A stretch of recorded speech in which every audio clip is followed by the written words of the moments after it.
Bismillahirrahmanirrahim. Assalamualaikum warahmatullahi wabarakatuh. Perkenalkan, nama saya Wanda, program studi pendidikan biologi semester 2 kelas 2A dengan NIM 1901412033. Nah, baiklah, di sini saya akan menjelaskan mengenai pengamalan nilai-nilai Pancasila dari sila pertama sampai sila kelima. Akan tetapi, terlebih dahulu, saya akan menjelaskan mengenai pengertian dari Pancasila itu sendiri. Oke, seperti yang kita ketahui, Pancasila merupakan dasar negara Republik Indonesia, sebagaimana tercantum dalam pembukaan Undang-Undang Dasar 1945.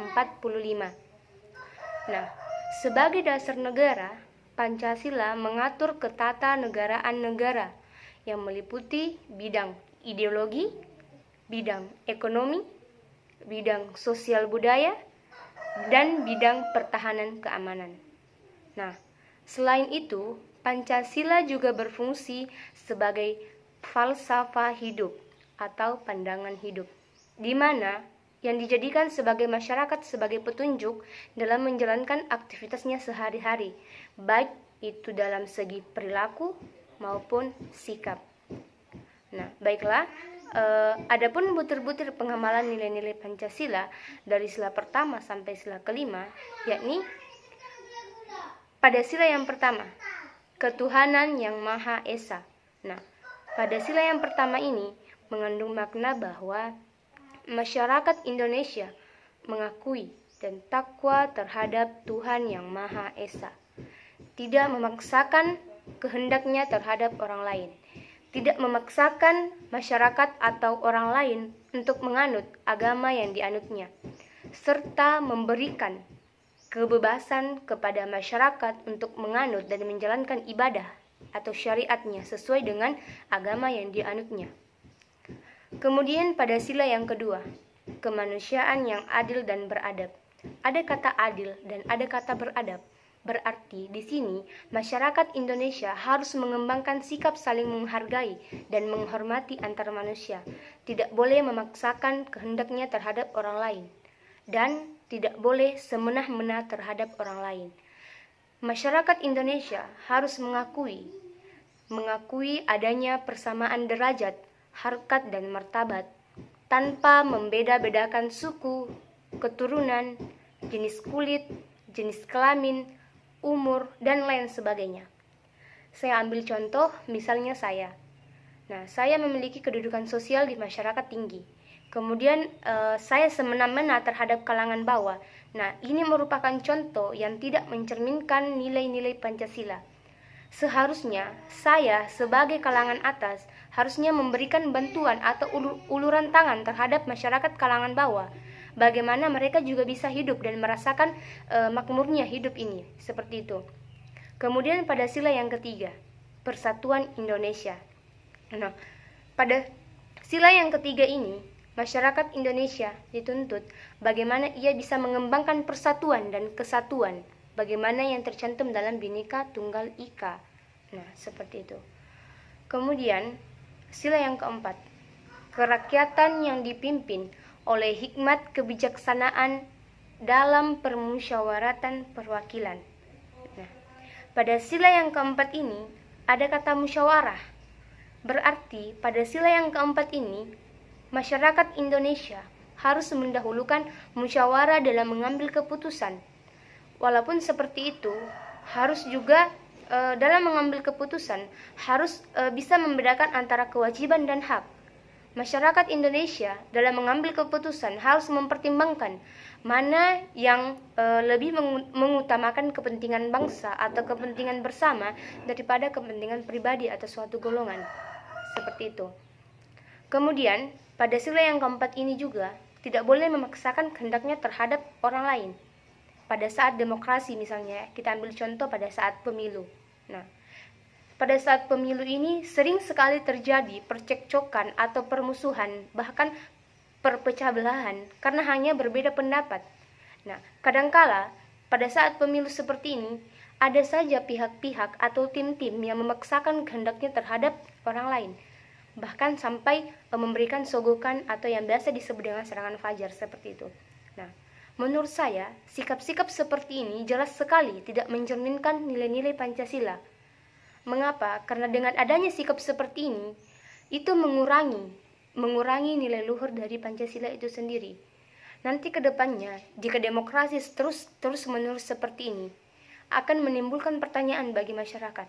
Jikalau memang demokrasi tidak mencerminkan nilai-nilai luhur dari Pancasila, lantas mengapa demokrasi ada dalam nilai Pancasila?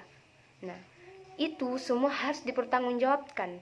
Makanya, seperti yang saya katakan tadi, dalam sila yang keempat ini tidak boleh semena-mena dan tidak boleh memaksakan kehendaknya terhadap orang lain. Begitu. Kemudian pada sila yang kelima, keadilan sosial bagi seluruh rakyat Indonesia. Nah, pada sila yang kelima ini ada kata keadilan. Keadilan bagi seluruh rakyat Indonesia, berarti sama rata, tanpa membeda-bedakan.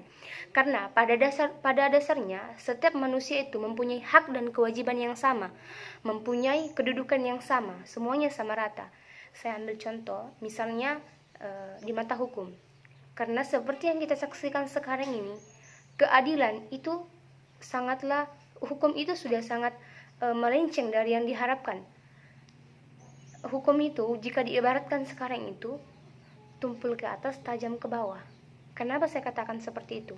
Ya, saya ambil contoh, misalnya kita sedang dalam ranah hukum, kemudian kita melawan atau lawan kita ini yang dalam persidangan itu adalah orang yang beruang. Pastinya kita akan kalah. Mengapa demikian? Karena sekarang hukum di Indonesia itu sangat rentan dengan hal-hal seperti itu. Maka dari itu, Pancasila hadir untuk mengukuhkan nilai-nilai yang salah, yang melenceng dari apa yang seharusnya terjadi, seperti itu. Nah, di Pancasila ini pula, dia kan merupakan dasar negara. Jadi, nilai-nilai luhurnya itu harus selalu diisi dan dituangkan dalam jiwa remaja-remaja atau anak pada usia dini. Karena mengapa? Pergaulan pada zaman sekarang itu, pada zaman milenial ini sudah sangat melenceng jauh dari harapan cita-cita bangsa. Mengapa demikian? Kita lihat saja pada zaman sekarang, sudah jarang sekali anak muda yang mau membaca buku, mau melakukan kajian-kajian, mau belajar, sangat sedikit kita dapatkan. Mereka hanya memilih menghabiskan waktu bermain game, menghabiskan waktu pergi berjalan-jalan dengan kepentingan yang sebenarnya tak penting untuk dilakukan. Bahkan dengan adanya budaya-budaya asing yang masuk ke Indonesia, membuat budaya yang ada di Indonesia ini hampir punah, hampir luntur. Nah, sebenarnya ini merupakan tanggung jawab para pemuda, pada remaja Indonesia dalam bagaimana ia bisa mengukuhkan kembali atau memperbaiki kembali nilai-nilai yang sudah melenceng dari Pancasila itu sendiri. Nah, menurut saya pribadi, jika saya melihat apa yang terjadi pada saat ini, apalagi sekarang itu ada wabah yang menyerang Indonesia sendiri. Dengan kata lain, ada wabah yang masuk atau virus yang biasa disebut dengan COVID-19. Nah, di sini peran mahasiswa yang mencerminkan nilai-nilai Pancasila, kalau menurut saya seharusnya kita sebagai mahasiswa bukannya menjadi agen hoaks dan memberikan berita-berita palsu kepada masyarakat yang memang kurang informasi. Nah, di sini seharusnya kita menjadi pencegah atau anti agen hoaks. Karena sekarang banyak sekali berita-berita hoaks yang bertebaran di luar sana mengenai COVID-19 ini. Nah, ini sangat melenceng dari pengamalan nilai-nilai Pancasila. Karena bagaimanapun, walaupun kita mengetahui suatu berita, ingin menyebarluaskannya, janganlah menambahkan atau mengurangi dengan apa yang sebenarnya terjadi. Seperti itu. Kemudian juga dalam menyikapi aturan pemerintahan yang menghimbaukan untuk stay home. Tapi seperti yang kita lihat, masih banyak sekali masyarakat yang tidak menghiraukan anjuran pemerintah ini. Nah, sebagai mahasiswa yang mencerminkan nilai-nilai Pancasila, itu mungkin pada sila yang kedua ya, kemanusiaan yang adil dan beradab. Itu kan sebagai manusia yang beradab, seharusnya kita itu membantu pemerintah dalam memperingati masyarakat, bukan malah ikut melanggar peraturan pemerintah, begitu. Bagaimana Indonesia ini bisa maju kalau masyarakatnya sendiri atau pemuda-pemudanya yang menjadi generasi penerus bangsanya sendiri saja sudah mulai melenceng, seperti itu. Nah, mungkin itu saja penjelasan dari saya mengenai pengamalan nilai-nilai Pancasila seperti yang saya ketahui. Jika ada salah kata mohon dimaafkan. Saya akhiri dengan ucapan wabillahi taufiq wal hidayah. Wassalamualaikum warahmatullahi wabarakatuh.